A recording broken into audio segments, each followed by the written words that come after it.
guys, it's Ryan here, and Avengers Endgame is finally out. I actually saw April 26th, the day it came out, and it was a really good movie. Over 3 hours long and an incredible movie. So I'm going to be breaking it down, all the Easter eggs you may have missed, part 1, because this is, again, a long movie and a lot of Easter eggs. So without any further ado, let's break down Avengers Endgame.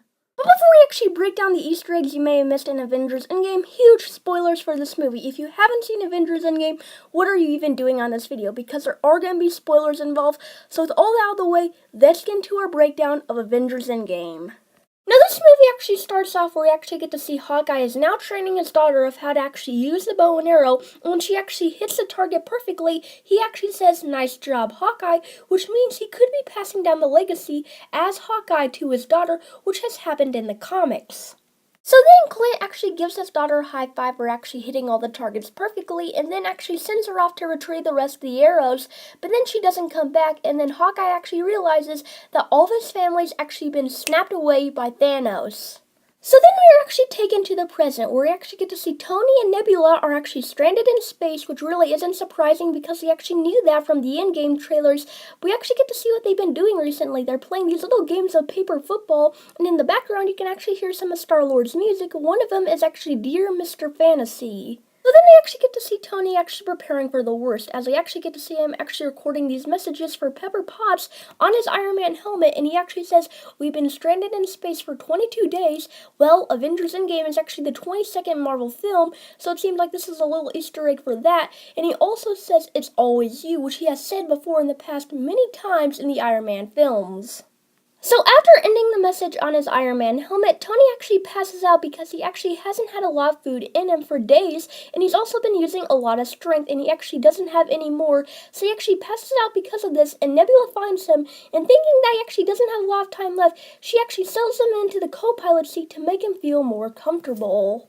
So after putting Tony in the co-pilot seat of the Benatar, Nebula actually leaves the cockpit, and then all of a sudden, Tony actually wakes up because there's a huge bright light on his face, and he's actually forced to open his eyes, where he actually gets to see his savior, Captain Marvel. So of course, Captain Marvel actually helps out Tony and Nebula. She actually takes the whole Benatar and flies it all the way back to Earth, where all the remaining Avengers and Pepper Potts are actually waiting for them to return, and when Tony actually sees Pepper and Pepper sees Tony, they have a nice reunion. So then we're shown what seems to be the next day at the Avengers compound, and we actually get to see some of the effects from Tony's journey in space, because he's actually in a wheelchair, so it's probably hard for him to actually walk, and he's super skinny. That means he actually didn't have a lot of food and water, which we need from the trailers too, and he also has some medicine by him to also sort of like support him, because again, he didn't have a lot of food and water on the Benatar. So after being debriefed by the Avengers, Tony actually makes several callbacks to Avengers Age of Ultron. The first one actually being Ultron, and he actually said, "I saw a suit of armor around the world." He was actually saying if like Ultron wasn't evil, they could have protected us against Thanos. The second one was actually like when Cap actually said we'll lose together. Tony only lost alone on Titan, and he was actually fighting Thanos, so he was really mad about that too. Now, before collapsing again, because Tony is still very weak from his journey in space, he actually gives Captain America a warning. He actually says, "If you find Thanos, put this on and hide." He's basically saying you can't beat Thanos, so try and survive by using my Iron Man armor, and he actually just takes off his arc reactor and slaps it in his hand, and I think at the end, Tony actually really doesn't like Cap from the whole Civil War situation. He really doesn't trust him yet, but he still doesn't want to see Cap go. And after returning Tony to his bed to actually rest because of his lack of strength, the Avengers actually find out that there's a huge power surge on a planet 2 days ago that's very similar to like the energy that Thanos actually used when he snapped, and they discover that's probably Thanos, and they actually need to take care of him now. So with that decision, all the Avengers that can still fight actually suit up, and they actually board the Benatar to hunt down Thanos, and you can really show how desperate they are because you can actually see Cap's uniform is the same uniform from Captain America the Winter Soldier, again really showing that they actually didn't have a time to actually pick out a new uniform because they really want to take care of Thanos. So then we actually get to see Titan 2, the world that Thanos actually created for himself at the end of Avengers Infinity War, and we actually get to see his armor is actually put up like a scarecrow, which is exactly what they pulled out of the Infinity Gauntlet comic book because it's supposed to be a scarecrow. But then we actually get to see Thanos is actually a farmer like he is in the Infinity Gauntlet comic book, but the main thing is, when we actually get to see him, he looks a lot different because at the end of Infinity War, he actually looked fine, but then we actually get to see him now with a charred face.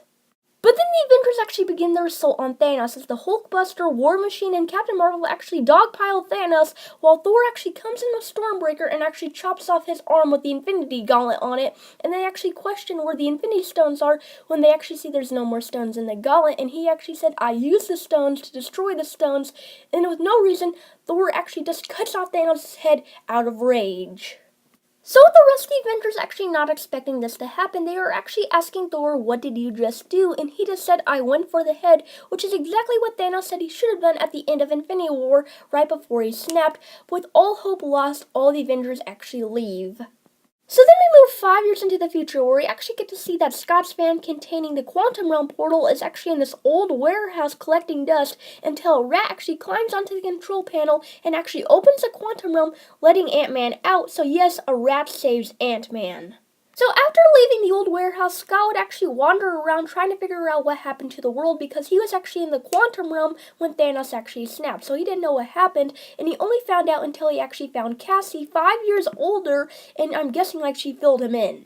So now knowing what happened to the world, Scott Lang would actually make his way to the Avengers facility where he could actually talk to him about time travel because even though it's 5 years in real life, to him, it only felt like 5 hours. So even though Scott Lang actually brings up the possibility of time travel, they need another genius on the team to actually make this work. So they actually go visit Tony Stark the next day to see if he'll help. So when the Avengers actually come and visit Tony, he's a lot better. He's actually had a daughter named Morgan. Now the cool thing is, if you remember Infinity War, Tony was actually talking about having a kid with Pepper, who was actually named after her uncle, which was Morgan, and this actually came true in Endgame. And when she actually was revealed, she was actually wearing an Iron Man helmet, which means she could be taking up her father's legacy in the future. Now when Steve and Scott actually try to bring up time travel to Tony, he's really a little hesitant because he actually doesn't want to lose his family, mainly Morgan, because if they actually use time travel, that means that she might go away, and he doesn't want that to happen, so he really says no to their offer.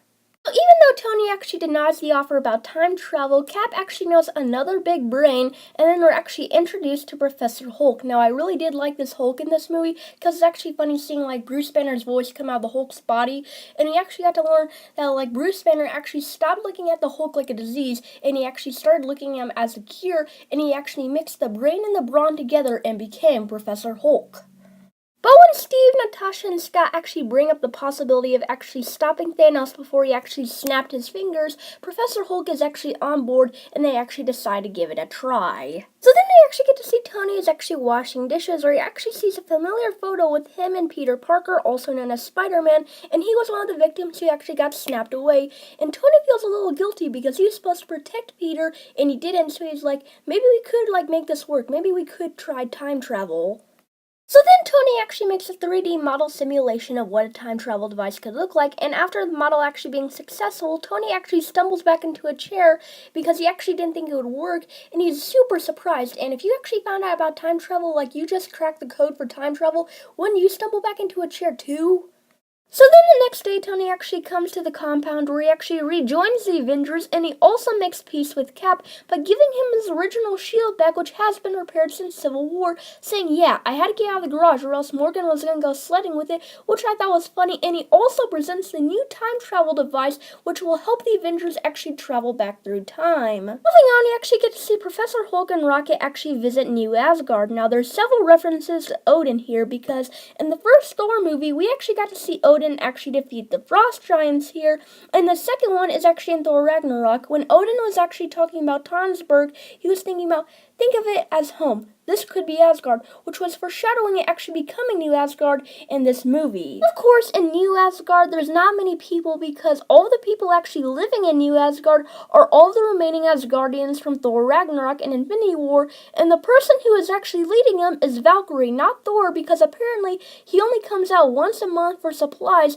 which is actually beer. And then we actually get to see Thor, and he isn't in the best condition because even though he was the final one to kill Thanos, he still regrets not going for the head in the beginning before Thanos actually snapped his fingers, because then he could have prevented all this, and he actually drowns his sorrow by actually drinking beer. So you actually get to see one big difference with Thor in this movie, and I thought this was actually a little weird and funny at the same time. He's actually fat now, so instead of actually having a six-pack like in most of the Avengers and Thor films, he's actually fat Thor, and he's also living with Korg and Meek. Thank goodness they actually survived the decimation, because I loved Valkyrie, Korg, and Meek in Thor Ragnarok, Ragnarok, and they're actually playing Fortnite. Now, if you actually didn't know this, the Russo brothers who actually directed this movie are big Fortnite fans, and it's really funny to actually see Korg, Meek, and Thor actually playing this game. I just thought it was really funny, but then we actually get to see that Professor Hulk and Rocket are actually successful at bringing Thor back. Now then Natasha actually finds Clint in Japan, where he's actually not known as Hawkeye anymore, he's actually known as Ronin,